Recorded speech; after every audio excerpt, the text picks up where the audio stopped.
And you say you haven't been invited to the conversation on Air Berlin.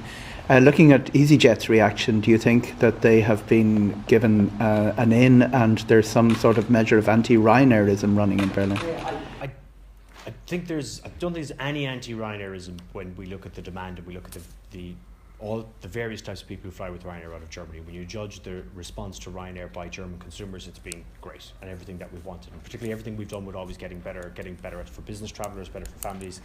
Germans have loved it, I think, more than anybody. And if I particularly look at the penetration rate of ancillary products by Germans, it's amongst the highest in Europe. So that means they love all the changes that we've made. So I don't think any issue with German consumers. I think there is a protectionist mentality amongst some parts of the authorities in Germany. Definitely, look, we've touched on Berlin, we've touched on in the two big hubs of Munich and Frankfurt. You can see that that's there, and so, amongst some German politicians, that I think it's just let's protect Lufthansa, and Ryanair is the big disruptor which will come in and do things that are unexpected. But certainly, all that matters, I think, is what consumers think.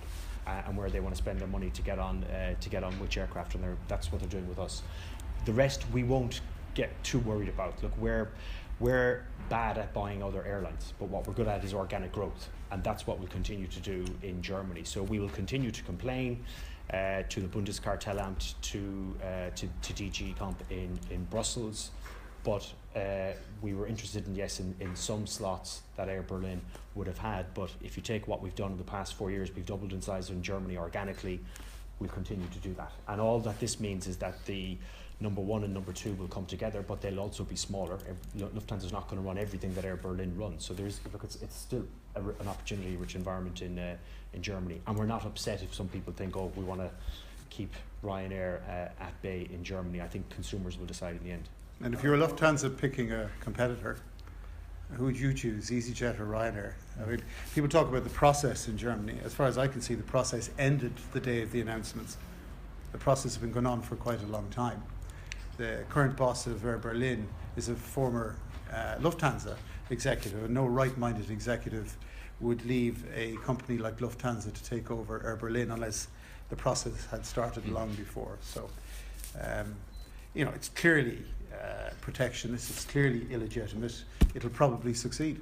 I wouldn't want to overstate this. To build up business routes, you need higher frequencies, so you need 4 or 5 slots a day. But certainly we wouldn't be interested in being granted a couple of slots at Dusseldorf and forced, for example, to operate them on domestic routes, which is probably part of the plan. The difficulty about Germany is that what should have happened is Air Berlin should have gone bust. There should have been a gap in the German market, which then had airports competing with each other to secure new traffic. If it's simply a rationing out of pre-existing slots in a constrained environment, that doesn't achieve a lot. But I think over time, Lufthansa will find a severe case of indigestion as a result of absorbing Air Berlin. And secondly, they will shrink overall. The totality will shrink, and these slots will become available.